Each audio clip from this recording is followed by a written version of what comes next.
Hello, everyone, and thank you for joining me on another episode of the Diary of a CMO. As always, I'm excited to have my guest today. There's a bit of a backstory to this episode, but let's not get into it. We'll leave that conversation between myself and my guest. So I'm very, very excited to have my guest today. She's someone who I have on a few occasions when she was still within the African market as a primary assignment, even though she's elevated to a global level now. We'll talk about all those good stuff. I'd seen her work and I've seen people, I've spoken to people who have worked with her at different times, and I've heard nothing but incredible things. I think one of the things I find very fascinating, which is what influenced these podcasts, is when, this global professionals, CMOs, marketing leaders, business leaders are actually really amazing human beings. And that's kind of one of the things I really like about my guest today. Today I have the global brands director, Desperados, Amstel, and Tiger brands with Heineken International. I hope I have that intro right. I'm sure she's gonna set me straight shortly. She's gonna set me straight shortly. And if you've been following conversations around these brands, you'll see quite a number of award-winning work. Like almost every other week, when I check out her profile, there's one win or the other across the brands that she's had the opportunity to work with or currently works with. It is my pleasure to introduce Natasha Maharaj. Thank you so much for having me on your podcast. I'm excited to be here. Thank you. Thank you very much for joining us. I am one of the things I do before we start to record is I try to get the pronunciation of the names right. In this case, I didn't even try. I was very confident, like I was going to nail this one, even with your last name. No thanks to all of the Bollywood, content. My wife. Okay, I'm not going to cast my wife. Let's move forward. So, thank you very much, Natasha, for joining us. And I always like to kick things off by saying, if for those who are meeting you for the first time, how would you like to introduce yourself? So I'd like to introduce myself as a mother. I have two amazing daughters, Senna and Sage, 8 and 5. I'd like to introduce myself as a supportive wife, and then obviously in terms of the show as the global brands director for Heineken. So I hope that is a good intro. It is. I like it. It's sweet and sharp. Like it's not no fluff, and I appreciate that. Two girls. That caught my attention because I have two girls as well, twin girls actually, Kayla and Carla. And I'm not looking forward to when I have to start dealing with like the teenage years. I'm not looking forward to it. I probably will get some. Let's not get. No, okay, Tyler, calm down, calm down. But it's exciting. I'm just curious, like. Um, it's not, especially because of the podcast. When people come on the podcast and I ask them to introduce themselves, it's not frequent that I have people start their introduction by saying I'm a mother. I think anything closest to this kind of introduction was Paul Jackson, who's the one of the co-founders at Boundless, an agency, is XWPP Gray, and so on and so forth. And what he said was, when I asked him to introduce himself, he said, "I am African," and then he went into the other things. In your case, you started by saying you're a mother. What does that mean to you? Why is that important to you? Yeah, it's a great question. And by the way, I know Paul really well. We did a lot of great work in Savannah together. Amazing. Yeah, I think sometimes as a woman, especially as a working mother, you have all these different identities that you're juggling all the time. But I keep thinking in 20 years' time, what is the identity I'm going to be most proud of, or the one that I'll regret most if I didn't live up to it? And that's mother. And I think so. That's my super. Let's say my most important superpower at this time. And so it starts with family, and then it starts with work and everything else. But that's my foundation and pillar. Amazing, amazing. I really admire that. I really admire that, especially in a world where there are certain sentiments around women, identifying themselves first as a mother, and it's really refreshing for someone at the height of your career, where you are right now, to still hold those values very strongly. I think it's really really it's really really exciting, and I'm able to see. Yeah. I think I should say thank you for that. Thank you. No, but I do think it's a very topical conversation where women, especially in leadership positions, why is it that you have to be one thing? You have so many different identities, and I Right. think it's about whatever that lens is, being so comfortable and being so empowered and being so open to whatever brings you joy, and all of these things bring me joy. But the one where I most sit up at night worrying about is what's going to happen with my girls. How are they going to grow? Am I instilling the right values? And so that's top of mind for me right now. Wow. Wow. Thank you very much, Natasha. All right, let's take it up a notch. I'm looking at your profile. First off, really, really remarkable profile. I think that an episode of this podcast is not going to do justice to everything we could possibly talk about within your career and your journey and everything in between. But we'll try the best we can to cover some of those conversations. The first one I wanted to ask you, you've had this really amazing career, at least by my own, point of view. And I cannot help but ask, from Unilever to PepsiCo and everything else, all the way to where you are now at Heineken. When you look back on your career, what were some of the most pivotal moments in your career, that I think that you would say sort of influenced fundamentally how you think about brand building and leadership? Yeah, that's a great question. And so I've been really fortunate to work across quite a few of the big Fortune 500. The first starting company was Unilever. And for whoever's worked in Unilever or whoever knows Unilever knows that it's an excellent brand building company. And so that really, I think that first inflection point of working at Unilever and getting those brand building foundations was probably the best thing I could have had in my career. And I really learned the power of consumer insight, of strategy and discipline. And so I think in terms of Unilever, looking back, it's made me the marketeer that I am today and given me the discipline and the rigor that I look for when I'm looking at creative, effective work. So that was the starting point. Nestle was the next company I moved on into, very different in terms of culture. But what I learned from it was also super amazing in that commercial strategy acumen, but also because it's such a multinational company and so diverse in terms of its portfolio. I really learned about diversity in terms of leadership. So this commercial strategy with diverse leadership was really amazing anchoring of the marketing foundation and the brand foundation that I had through Unilever. So that was the second company.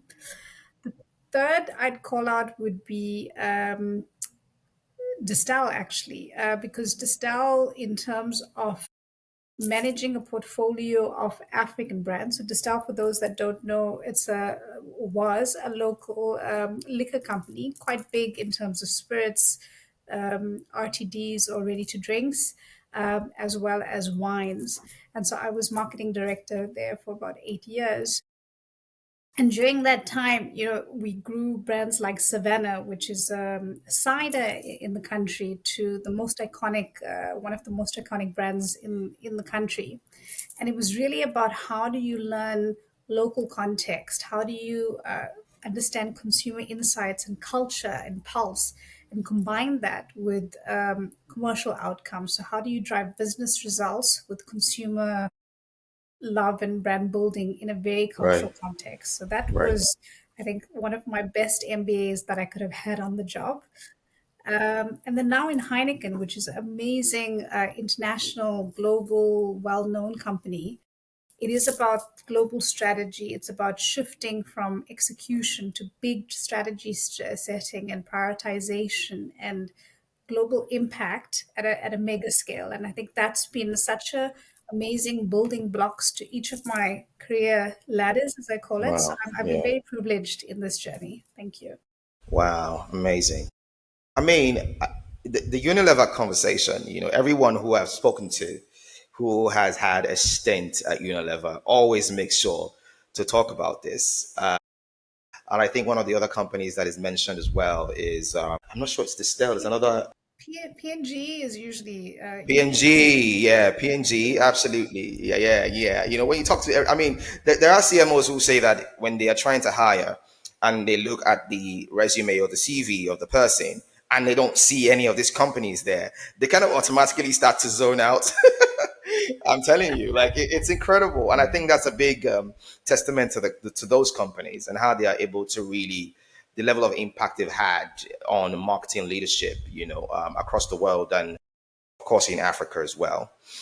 Um, I cannot talk to you without talking about leadership, and I think especially as you move across regions, I would imagine that being responsible for a brand within a certain market and then to multiple markets and then almost at a global scale, you know as you made those transitions and you think about leadership, how do you think that your leadership approach has changed over time as your scope of work or job description changed? How do you think that your leadership approach has evolved, and what are some of those shifts in the mindset that you had to make?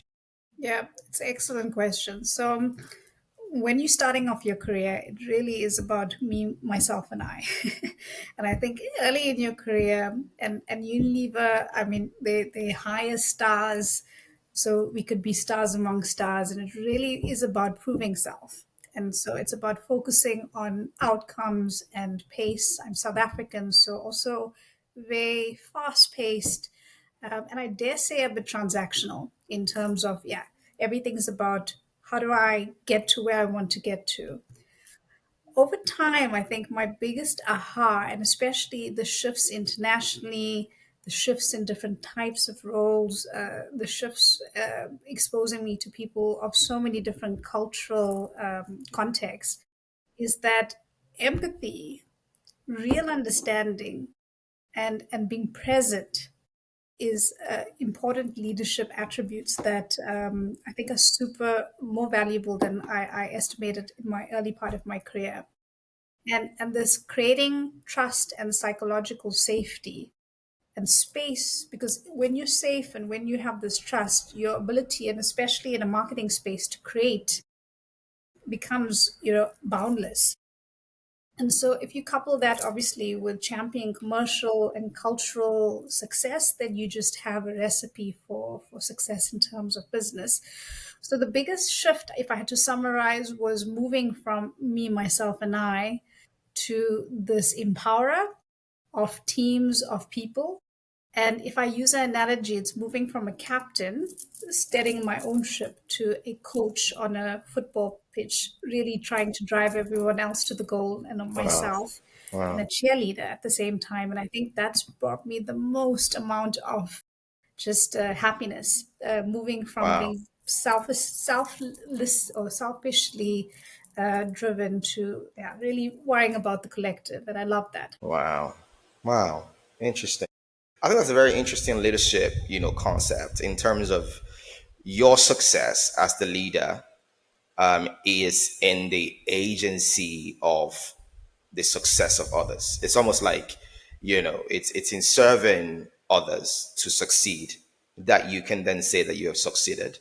Which is why when you see the brand winning an award in a specific market, that success, because they have succeeded, has now become your success Absolutely. in essence. I think that's definitely something to take note of. Speaking about leadership, I think a big part of it is decision making. One of the decisions I wanted to ask you about is when it comes to picking out what campaign do we want to roll out, especially when it involves across multiple geographies. I can't help but wonder what's your sort of a framework in terms of how you first determine, okay, this is the direction we will go, And in going in this direction, this is how it sort of unfolds across the different markets or the different region.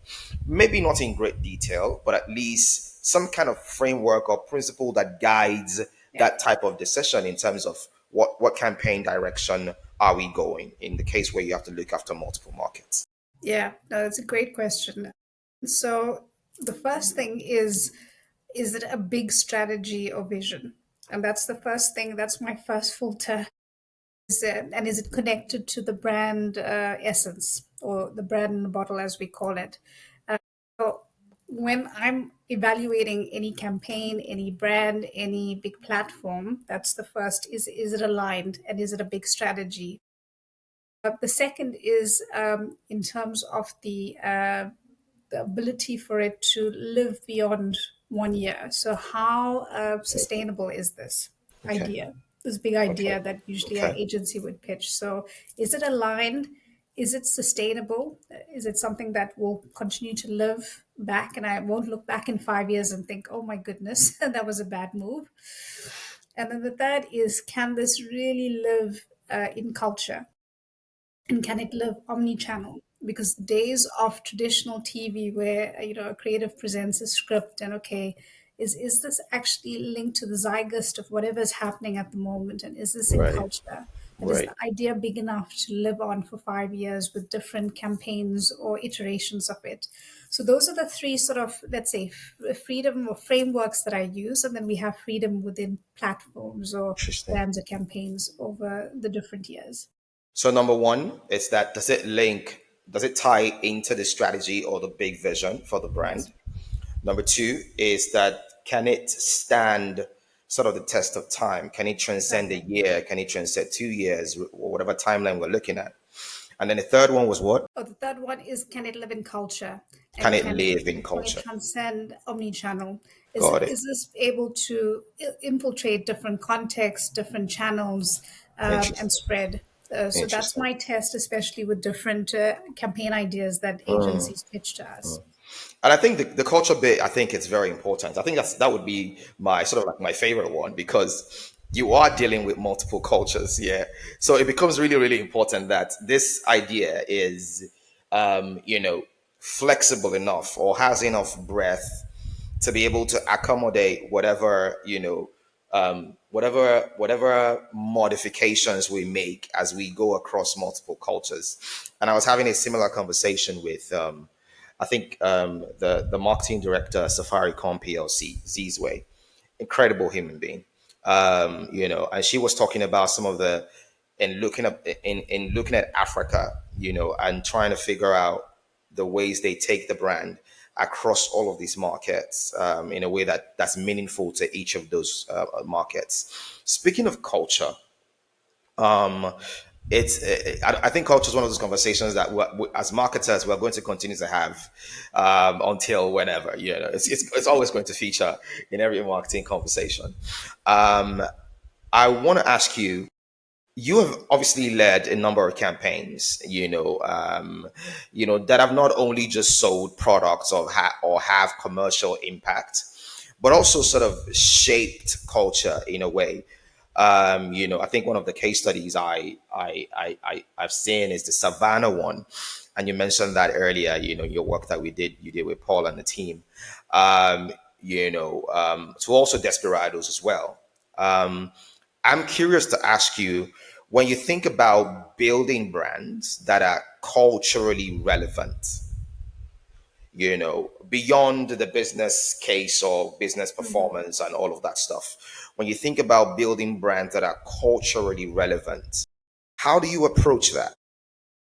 Yeah.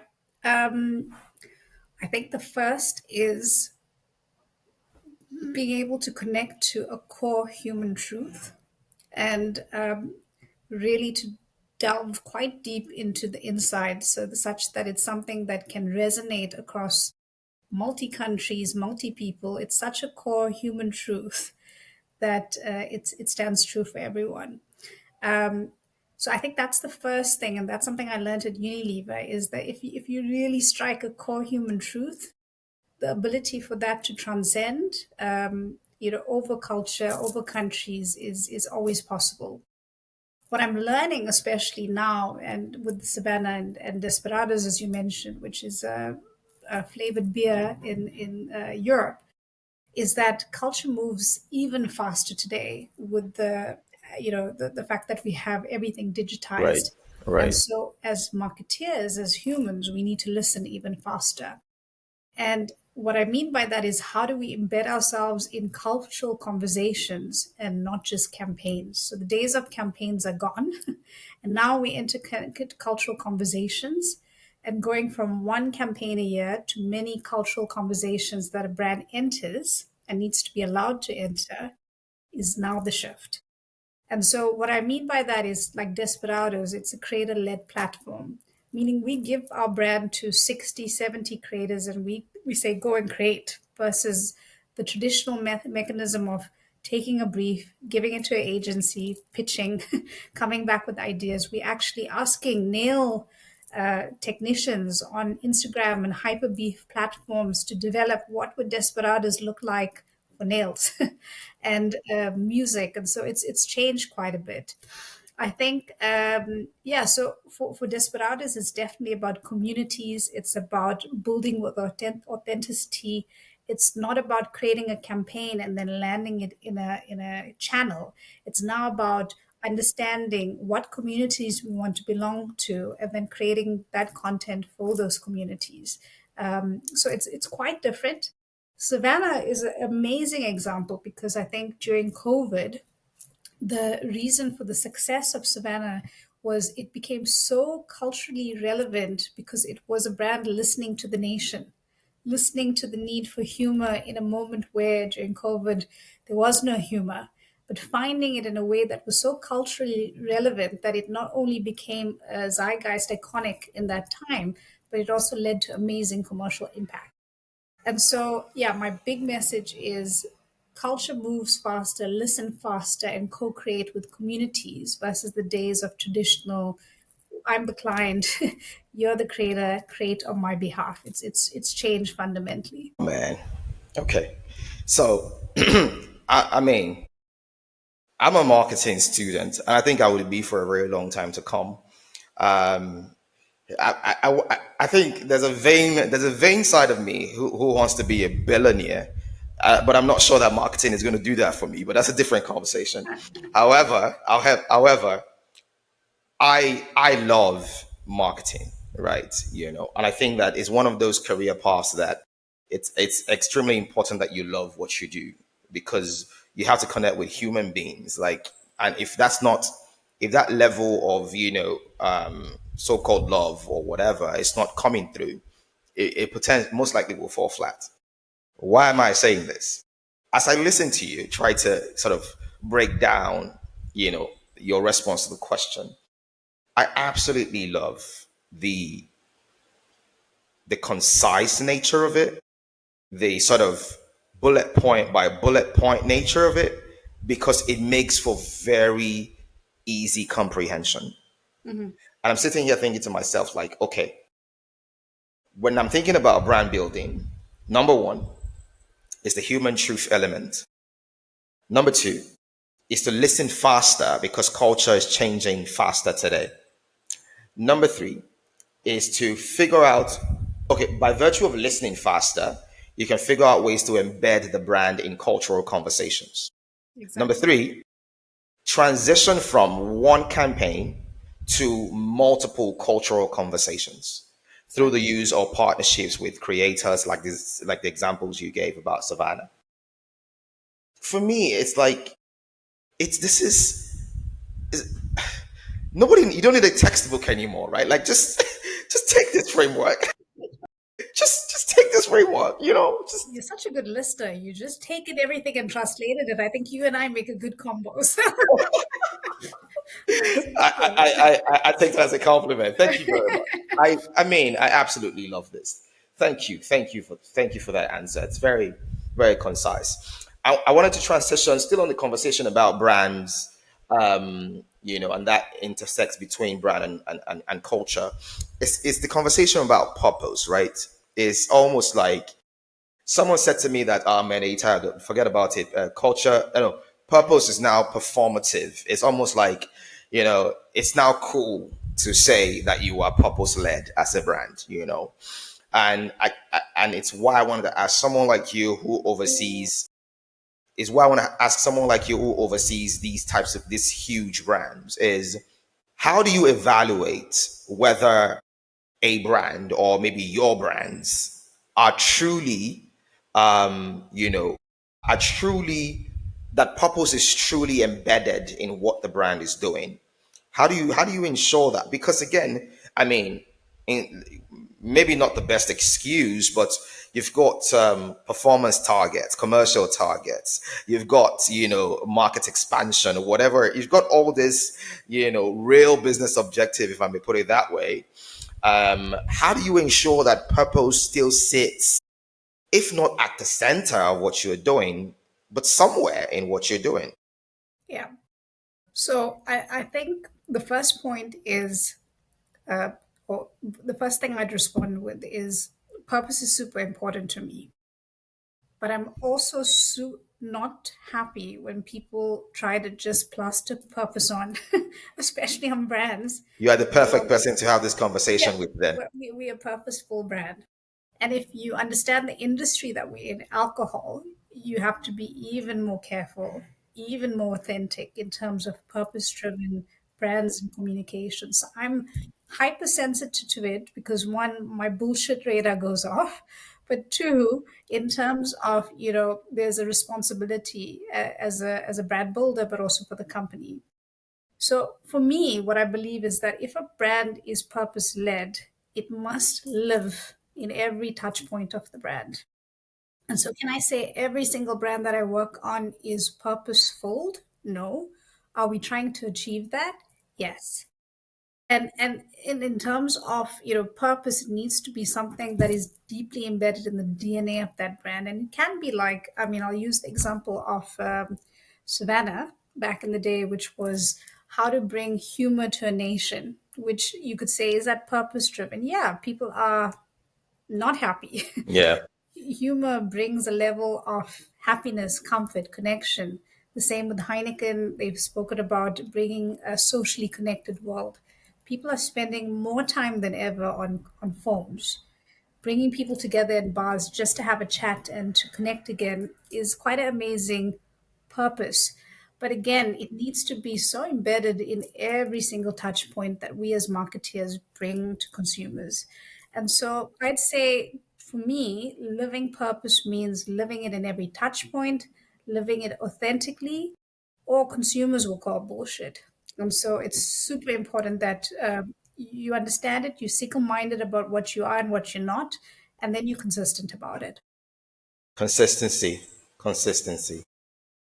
And authenticity. Like, do what you say, be who you are. Don't try to, okay, today I'm Jaguar, the famous case, and then I'm something else, and people go, what are you, schizophrenic? So it really is about consistency. So, You already sound ticked off. wow, it's purpose is such a big, important word. It needs to be See, treated with caution, I think. I appreciate that. I appreciate that.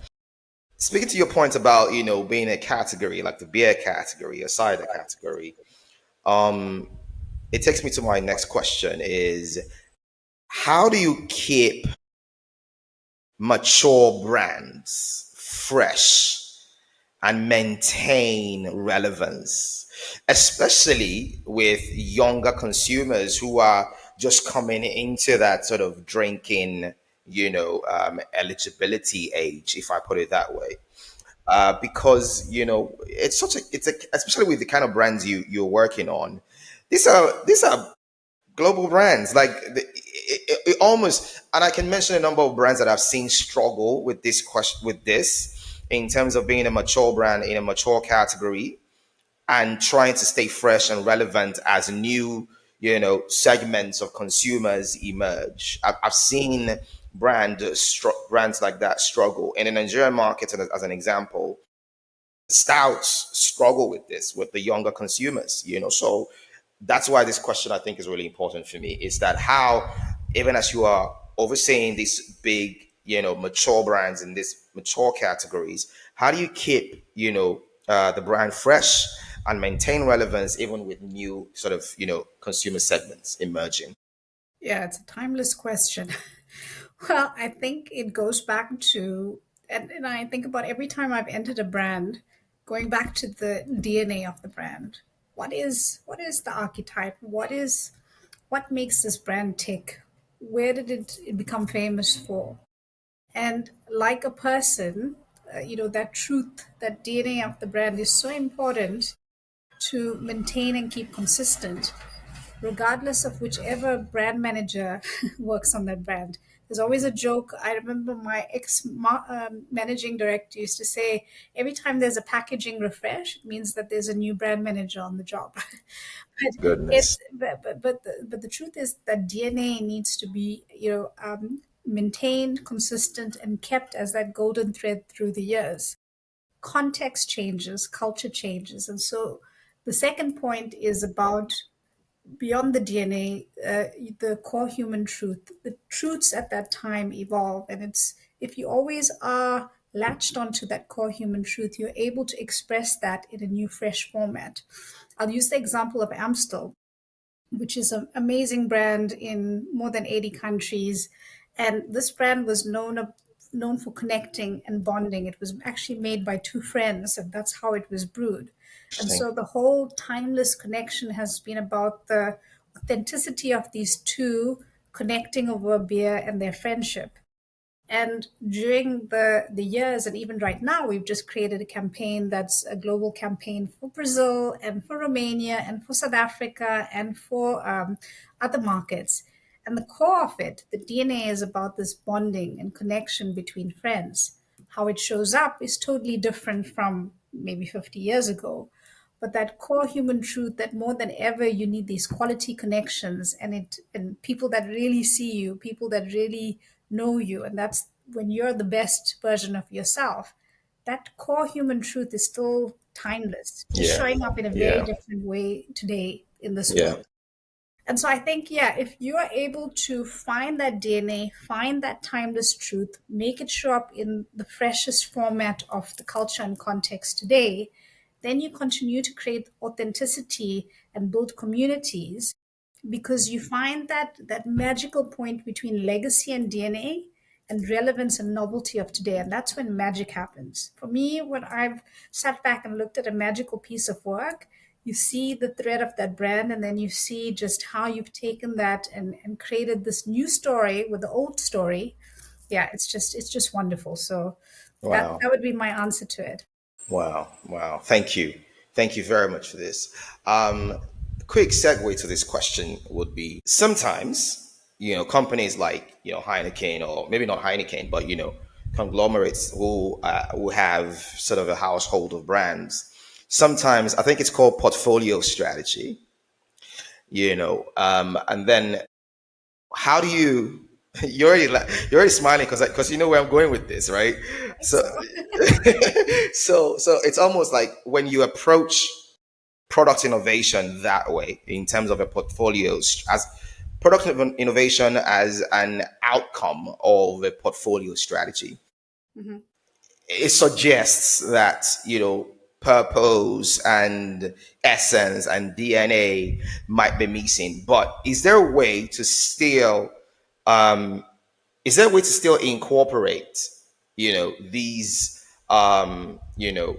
sort of this concepts of, essence and purpose and things like that? Is it still possible to incorporate them into, a brand that is clearly, or was born out of a portfolio strategy? Is it still possible?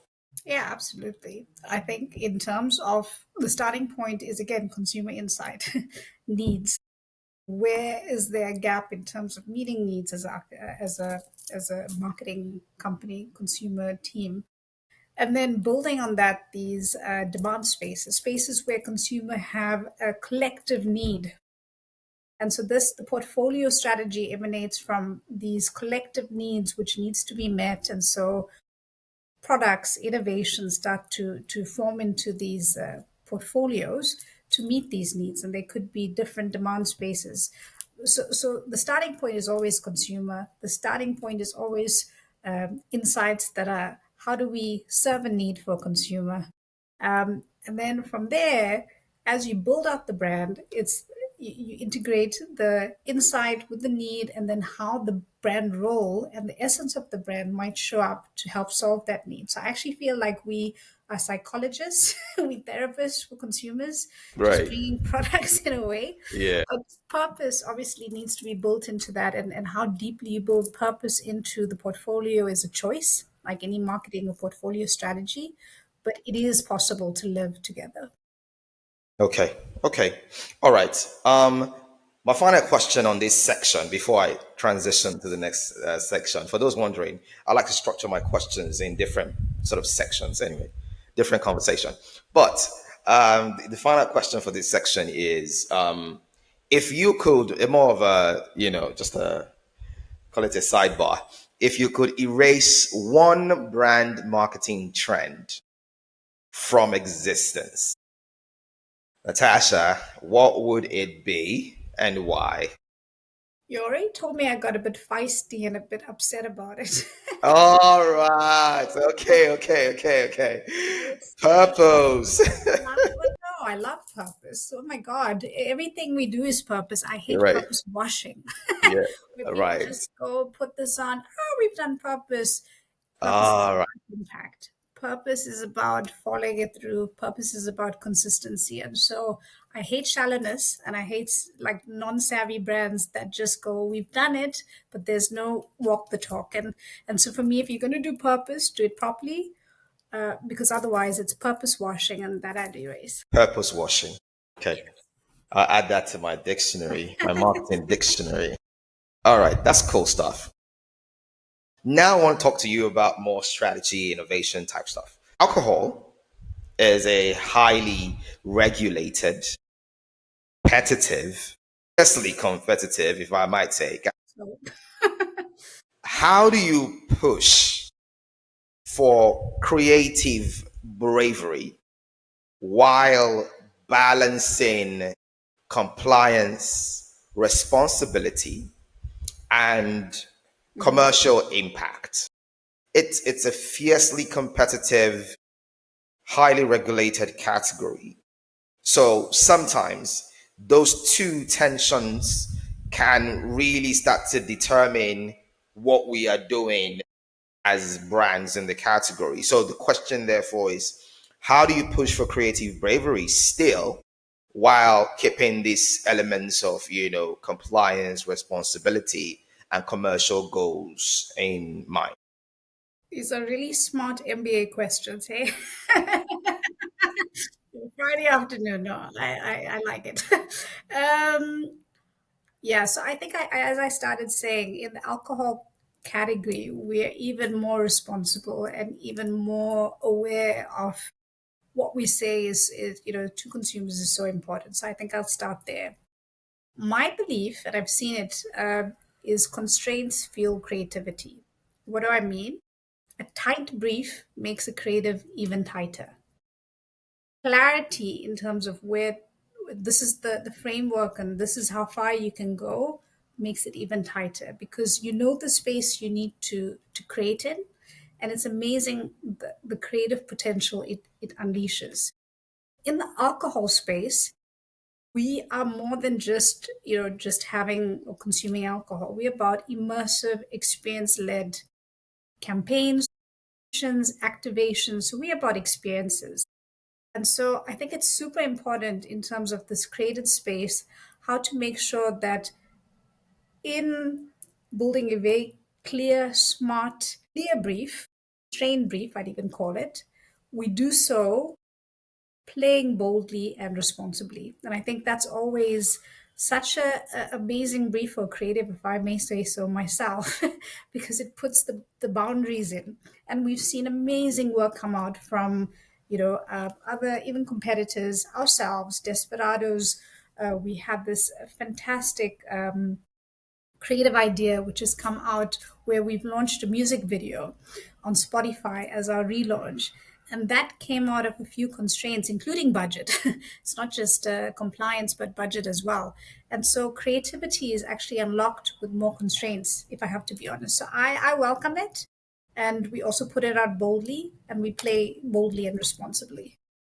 Wow. Wow. Thank you for that. Speaking about Desperados and experiences, I think, that brand goes hand in hand with, these immersive experiences. It's almost very clear that it's a brand strategy for the brand. Um, I wanted to ask you about, you know, it's almost like a brand that's living on the edge. Like it's almost like if it went any further, it could completely go left, and if it doesn't go as far, it doesn't quite sit in the realm that the brand wants to sit in. So it's like being on the edge. You get what I mean? I like But it. Yeah. yeah, and I can't help but to ask myself, like, at what points do you determine that you want to take a creative risk? Is it just about, whether or not the brand represents that? Or sometimes maybe just based off the competitive landscape, and then you feel like there might be a need to do something that is, quote unquote, out of the box. Yeah. In what moments do you determine to take, a creative risk? Yeah, I may sound boring, but I'm going to say it because my one message at the end of it is consistency. So you can hold me to that, No worries. which is, it has to be consumer insight led.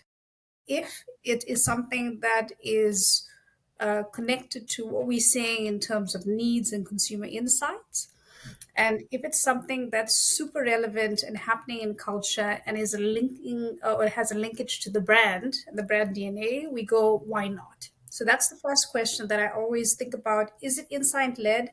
Is it relevant for the brand? The second question is, because of the risk appetite, can we pilot it? Can we trial it? And then if it's not 100% right, could we iterate it?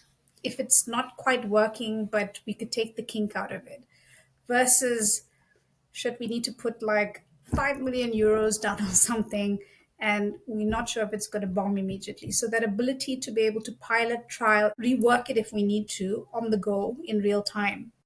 And then the third question we ask ourselves is, will it create long-term brand equity? And is there risk ultimately for the brand? But is it just a short-term building tactic, or is it really going to build meaningful difference, salience for the brand in 5 years' time? Not always easy to answer, but yeah, when we did the music video, Desperados is a music led brand. It's built in terms of the essence is the beer with the Latin vibe. The insight is that consumers want to let go out of their head and use their heart and just get out and let loose. What better way than music? And a fusion of music is reggaeton. And so the whole idea was, okay, creatively, we're going to push the boundary. We're going to relaunch this entire brand using a reggaeton music video. We're not going to use a usual 30-second TV ad. We're going to ask a Latin American music producer to produce this entire repositioning. And you know what? If it doesn't work, we're going to be able to pilot, create, we could do 30 seconds of it, but actually, we're going to put it into culture and see how it goes. Do we believe it'll create long term brand equity? Yes, because the brand is built as a renegade, it's built as a pioneer. So we're going to test something and we think it's going to build meaningful difference for consumers in the long term. And that's how I think about risk, and that's how I evaluate it, especially for brands that are sitting on the edge like Desperados. How do we push it a bit more, but is it in line with our values? Oh man, oh man. When I get like this, just try to ignore me. I'm just too much of a, I'm just too much of a, I'm just too much of a fan of marketing and the work that we do. And so when I get into this really constructive conversations, I just get excited by them. I'm really happy. Just get excited by them. Oh boy. Um, Consumer insight led, brand relevance, Mhm. long term brand equity, and then can we pilot and iterate? Yeah. Well done. You and I definitely we flowing because I'm gonna definitely use you after this. You speak Natasha. I like it. Oh boy, great stuff. I want to talk to you about shifts now, whether it's Gen Z or the economic volatility or tech disruption. Everything about marketing is changing pretty fast. And I can't help but to assume that there's definitely a number of things that we might need to unlearn, and then sort of relearn new things. What's one belief or best practice you think marketers need to unlearn to stay relevant in the next 5 years? Um, it's a personal and a professional one for marketeers, Interesting. and that is control equals success. We need to unlearn that. Why do I say that? I'll use the example of co creation. Previously, when you went from one channel to many people, you had control of the brief, control of the narrative, control of the end product that went into any format of TV or digital. Now, with co creation and the way that marketing is going from influencers to curators, that brand is left to multiple creators to co create with you. And so, you as a marketeer don't have control anymore. But that's okay because it still can be successful. And the biggest change for us is that we are no longer in control of the narrative. So today, marketing is about influence. It's about adaptability. It's about the ability to pilot and to iterate, but it's about mostly the ability to co-create and co-own the brand with consumers, and that's a massive shift. When I first started my marketing career in Unilever, yeah. So control uh, does not equal to success. You can still have success without control. Oh my goodness. I need to talk to you again. You're welcome. I need to talk to you again. You come to Amsterdam. We'll do it together. We can do it as a Oh my group. goodness. Yes. This is amazing. This is beautiful. This is beautiful.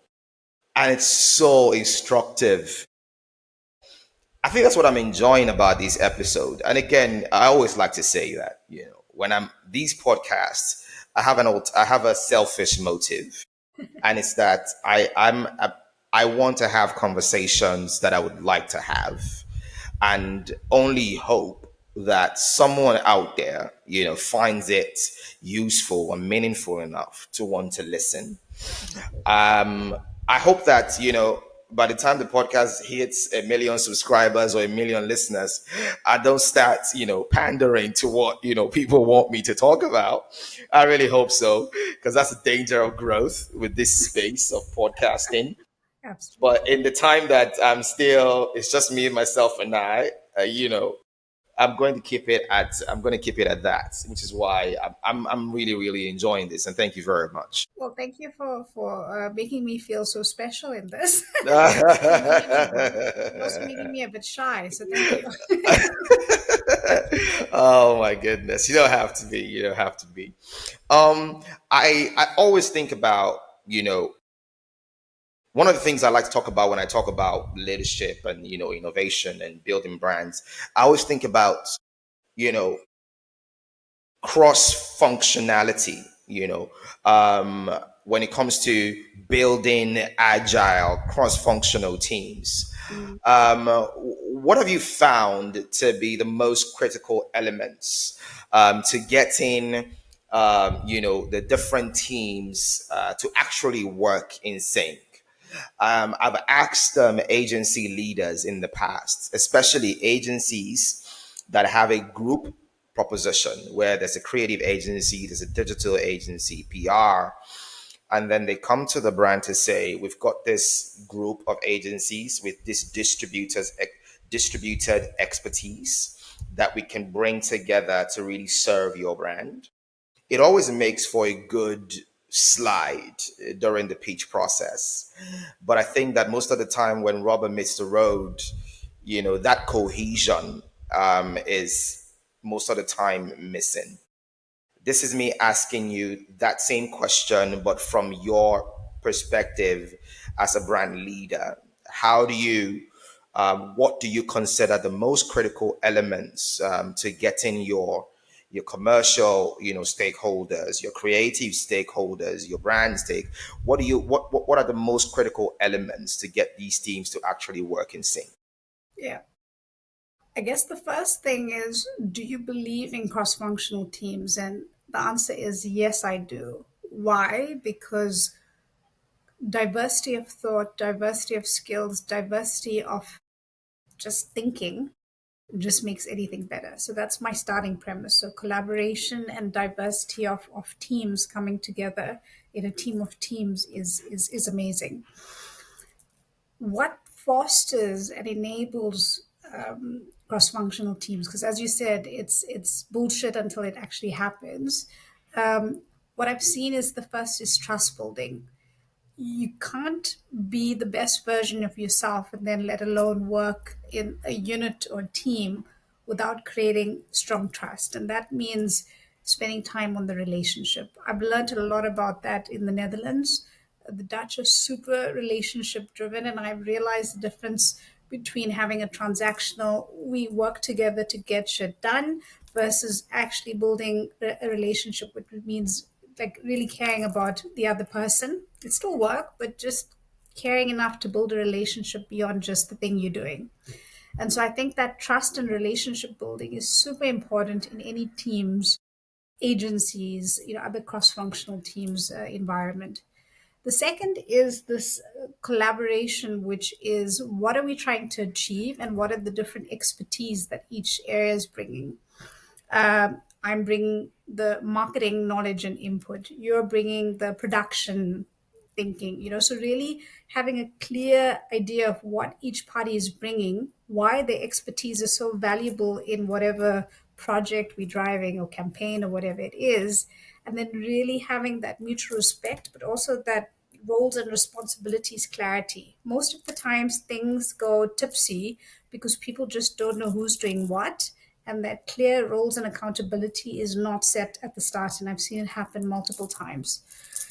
And I think the last is, once you've got the trust and once you've got this respect, collaboration, and roles accountability, who does what, it's about building this shared sense of KPIs. And it feels very blah and very boring and in the marketing world, but it's important. And it's the KPIs, which is the hard metrics, it's the business volumes, it's the revenue, but it's also the other metrics in terms of the brand love, meaningful difference. What are the things as a team we're collaborating on? And then there's the short and the long term goals. The thing that we don't put into the KPIs is to celebrate. That's the part that, when I think about performing Interesting. high performing teams Interesting. and high performing cross functional teams, Interesting. this ability to stop, pause, celebrate, reflect on what's happened, and go forward is amazing. I've had many mistakes. Last year, I had a project where I should have done it more. I really should have done it more, and I didn't. And so, again, this time as a team to reflect and celebrate and build, this the sense of positive reinforcement is super important in a collaboration team, cross-functional unit. Wow. Wow. Wow. I love the last bit of it, to celebrate. I love that. I don't think that, I think a number of people will find that really instructive, because I don't think, when I think about my sort of like my approach to these things, I'm not sure that I have celebrate on there, you know. But I think it's definitely something that needs to be on sort of like that checklist as well. You have had the opportunity to lead, the region, for example, the African region, especially with all of the distinct local nuances across the continent. Now at Heineken, um, you now lead a global brands with massive scale. You know, I'm curious to ask, how do you approach brand stewardship differently in each context? Or maybe I'm just assuming that there might be some, nuance or difference between both scope in terms of focusing on Africa as a region versus focusing on the world? What are the differences, or are there any differences in how you steward brands in each of those contexts? Yeah, no, and it's just made me think quite a bit because at Distell, as much as there was an African footprint, again, Africa is not homogenous. Nigeria is totally different to South Africa, it's totally different Absolutely. to Mozambique. But there was more of a homogeneity than I guess if you had to go to Europe and Spain. But I think the key thing under the style was that you understood I am South African. I understand the local nuance really well, and if Right, I right, was traveling through Africa, I made it my business to understand the consumer context as well as I could. At Heineken, you're operating in over 100 countries. So the ability to know every operating company is impossible. You won't know what the context of what's happening at every given minute. You'd have a good idea, but not the depth that you'd have in a local opco. And I guess the key thing is global scale matters. That's why, these global positions are so important because it's about how to take efficiency, execution, creativity, but scale it. So what I think the big tension point, but it's a good tension point, is how to take local execution that wins hearts. I think about Savannah, where you knew deeply the consumer, versus Desperados, where you can understand that consumer through the local operating companies, but scale it in a way that matters. And that comes to this core human truth that can travel. So there's a difference between the two. How I concretely empower opcos and with my global team is we call it freedom within a framework, and it's a terminology that we use a lot in Heineken, where we have distinctively this is what the brand in a bottle is, and you can't touch that because that's what the core essence and DNA of the brand is. However, how you bring that to life in terms of innovation or through your below the line assets could right, differ because of the market right, context. And so right. what we create is the set, these are fixed and this is flexible. And so we then imbue that with the local operating companies to be able to translate that into a local execution, still with a global presence. So again, this co-creation, which is my word for this podcast, we're co-creating with the opcos as well because we have the fixed, this is how we'd like to see the brand show up. We're deeply listening to consumer and customer insights through the local operating company, but we're translating that into a global premium brand that can work across every touch point. So the brand feels the same in every 100 opcos you go to. Wow, wow. You just answered two questions in one. I had another question, but you've answered that question for me. In terms of how you sort of maintain global consistency, with certain level of creative freedom, especially when you want to win in local markets. And this your approach of freedom within a framework, I think is the way to go.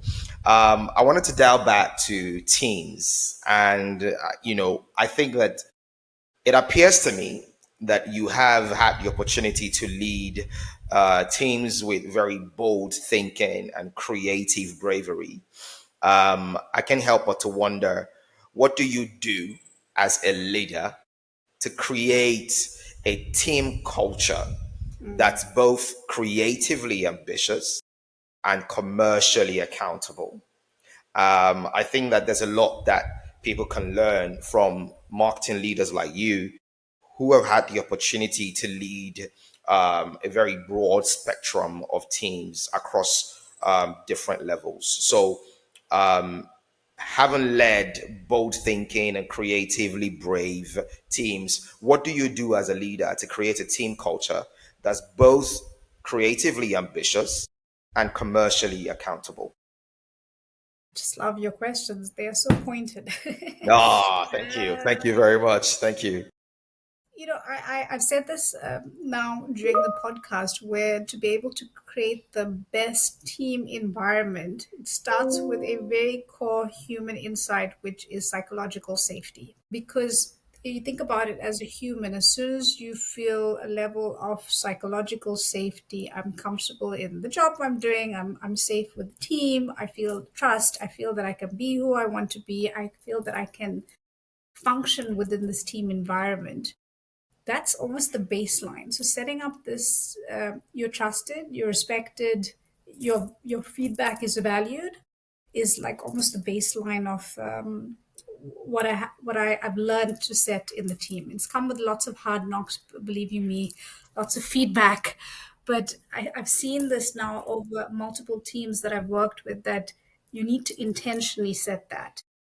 And then once you have that baseline, I think it's about then, and you have the brand strategy super clear. So your linear brand strategy needs to be set, precise, clear. And for me, strategy needs to be so set and so clear and so structured that you have that as your Bible, and then you can ideate, and then you can be brave, because with the trust, the clarity of the strategy, the boldness emanates, because you have the anchor points, and you can start to go broader and wilder, and always linking back to the commercial expectations. What is the revenue? So that's the accountability piece. Are we going to deliver with Yeah. these bold ideas? But to be bold, Yeah. to be creative, to be out there with the Desperados ideas and the Savannah ideas, you need teams that believe that they're safe and that they can challenge the norms. You need a clear strategy, knowing exactly where you're going to, and then you have the freedom to ideate fully with that clear goal of, okay, now this is what I'm trying to chase in terms of bold ambition numbers. So I've seen it work on Savannah. I've seen it work with the Desperados team. I'm seeing it work on the Amstel team. And it's definitely my recipe, my codified recipe of success in terms of how to unlock that for teams. Wow. That's a strong word. If you say this is how you've codified your recipe for success, it's that's really strong. And I think like my favorite part of it is definitely that psychological safety, because I think a lot of times it is this softer issues that really move the needle in terms of how we can get in terms of productivity. I think it is really these softer issues that really drive remarkably remarkably good levels of creativity. That's Absolutely. definitely my favorite piece. As we start to wind this up, this is supposed to be an hour. My hour is done now, so I'm going to try to round this up as quickly as possible. Yeah. You've been far too kind, Natasha. Thank you very much. I want to talk to you about two things: women in leadership, and also up and coming marketers. Maybe let's just say mid-level marketers. I want to ask you questions about those two as we start to round up. And of course, I have one question about raising my girls, but we get into that. Yeah. The one about women in leadership is simply beyond all of the buzzwords, because it's a cool thing to talk about, right? Women in leadership. It's a cool thing to talk about. And like we were saying about purpose earlier, is almost performative as well at some point. For you, you've broken grounds in an industry that I dare say historically dominated by male leadership. I dare say, Yeah. and I've seen some of the more dipstick research done by different bodies, and it's almost at this point a fact. So beyond this performative piece of talking about women in leadership, what do you think really moves the needle in unlocking more women into senior roles in marketing and commercial leadership? I want to talk about an experience that Cool Governor spoke to me about on the podcast. That's the Publicis Group Africa Yes. CEO. She told me about an experience she had when she was coming up, and how she had approached a woman who was in leadership in the organization she was at the time. She had approached the woman to be her sort of her mentor, and she literally was shut down by the woman in the most hurtful way, like literally almost saying things like, I can't remember verbatim now. She said something along the lines of, this woman said to her, I'm not I'm not into all these, almost like women supporting women, BS, if you get what I mean. Yeah, I'm telling you, I gasped the same way you just did when she was telling me. But that was her experience, right? It's in no way a blanket assessment of Yeah. this conversation. I just wanted to cite that particular, incident. But what do you think really moves the needle in unlocking more women into senior roles in marketing and commercial leadership? Yeah, I'm thinking about a very personal example. So Interesting. when I was first offered my first marketing director role, I just found out I was pregnant with my first daughter. And at the time, I'm actually quite embarrassed to say, but I wanted to turn the role down because I thought, gosh, how am I going to do this? How am I going to be the marketing director of this big company, manage a new baby, which I have no idea how I'm gonna to manage all of the things that come with new motherhood. Also, as a wife and as a some all these different roles that I followed. And I remember at the time I told my parents-in-law about it, and I said I'm actually going to decline this role. And they said to me, "No ways. We will be your support system to be able to help you thrive, to help you travel, to help you you know, um, be the best that you can be, because we will not allow you to choose or make a choice between ambition and family. You can have both." And it was such a profound thing. And I think about it all the time that if they didn't say that, I would have probably said, you know what, I'm going to step back, and this career and this journey that I've been on wouldn't have happened. And the biggest reason at the end that I think about it is because if I was not visible in the Distell positions or the PepsiCo marketing director roles or in roles like this, women like me, and my background is I came from a very humble family. I could dare even say we were poor. I grew up in a household where my dad had issues with drinking alcohol. So I was also always a bit worried about marketing and alcohol environment. So I didn't come from a fancy background. I really had to build and grow everything I've had today. And for people, women, anyone, males, women, seeing someone like me who's come from a humble beginning into these global roles, really having to work hard for it, but also being able to balance being a mother and being a career woman, and being able to travel. And this is important because the more visible, the more role models there are, showing people that you can do it, you can be there, it is possible, I think is super important. And so for me, the biggest thing in terms of women leadership roles is visibility and telling the story very authentically, because my story was not an easy one, but it's a story that was enabled because I had the support structure of my family, of friends, of communities. That whole analogy that a child is not risen by a mother, you raise it by a village, is so true, because By if village, I yeah. didn't have the support, my kids would not see the mother in the light that they see her now. So hence why I started with the Wow. analogy of I'm a mom, because that's always been this balancing point, career woman or mom. I guess I'm both. And I'm more. I'm a brilliant human as you are. And the only way we can shine fully is by being able to have that support to shine fully. Wow. Amazing. I love that statement by your parents to you. You don't have to make a choice between ambition and family Yeah. because you can have both. Yeah. And I think that's the message to every woman who's listening. Yeah. It's that, you can have both. There's nothing wrong with being ambitious. There's nothing wrong with being, Exactly. chasing your dreams fiercely, while, having an incredible family as well. So I love this conversation. I love this conversation. Absolutely. And I can't help but to wonder, what would you say are the values that were responsible for bringing you this far? Yeah, this is the deep session. This is the part where I'll go quite deep.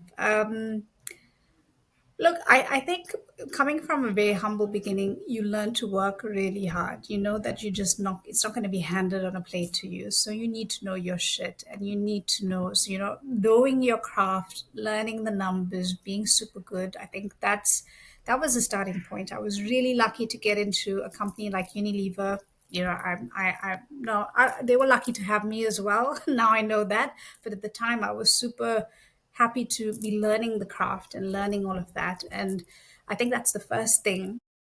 But you know, there's a point where you know your stuff, you know your shit, and there's an element of just going, I am enough. I am good enough.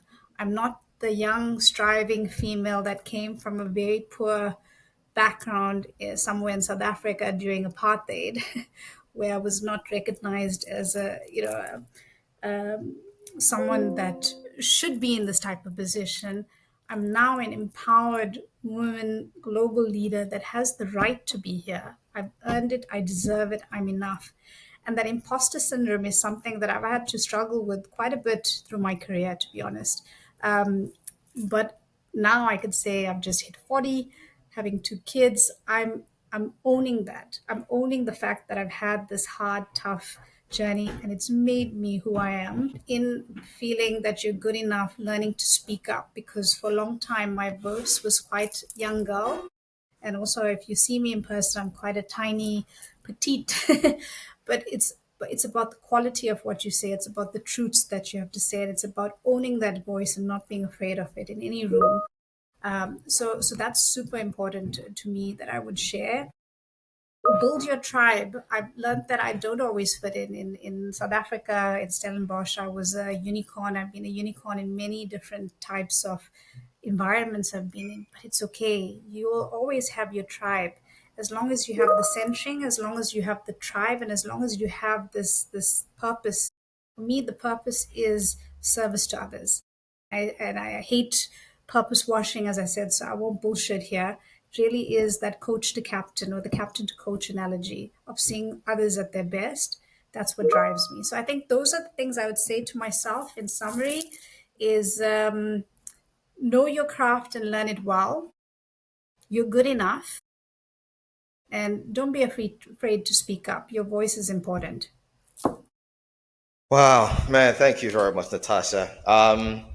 I could go on having this conversation, but I think I should let you go at this point. I have, exhausted, more than exhausted my 1 hour mark, and I'm super, super grateful to you for being so gracious. I do know that sometimes this vulnerable conversations are not the easiest to have, and I don't take it lightly Thank you. when people sort of peel back the curtain and share from that place. So I just wanted to say thank you very much. I am so happy for you that you are at a point where you don't need anyone to tell you any longer that you Really. are good enough. I mean, you are where you are today.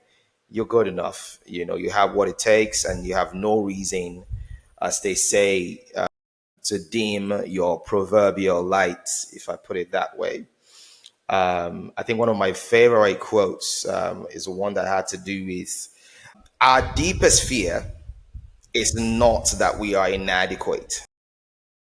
Our deepest fear is that we are powerful beyond measure. It is not our light that scares us, and so on and so forth. Oh, goosebumps. The way you said it with your voice, I loved it. No, but thank you so much. Such a lovely and brilliant conversation, such great questions. And I Thank you. appreciate the time with me as well. Thank you. Thank you very much, Natasha. Thank you very much. I'll definitely be in touch because, this is every bit what I expected it to be and more. So I'll definitely be in touch because I think that there might be other things that you might find interesting that we're trying to do with the podcast. But thank you very much and enjoy. Have an amazing weekend. I wanted to ask you questions about the girls, but let's not get into it. Some other time when we do this again, we get into it. Thank you so much and enjoy your Bye weekend. bye. Cheers. For everyone who's listening to us, thank you for listening. It's been an incredible session with Natasha Maharaj, and I look forward to seeing you guys in the next one. See you at work.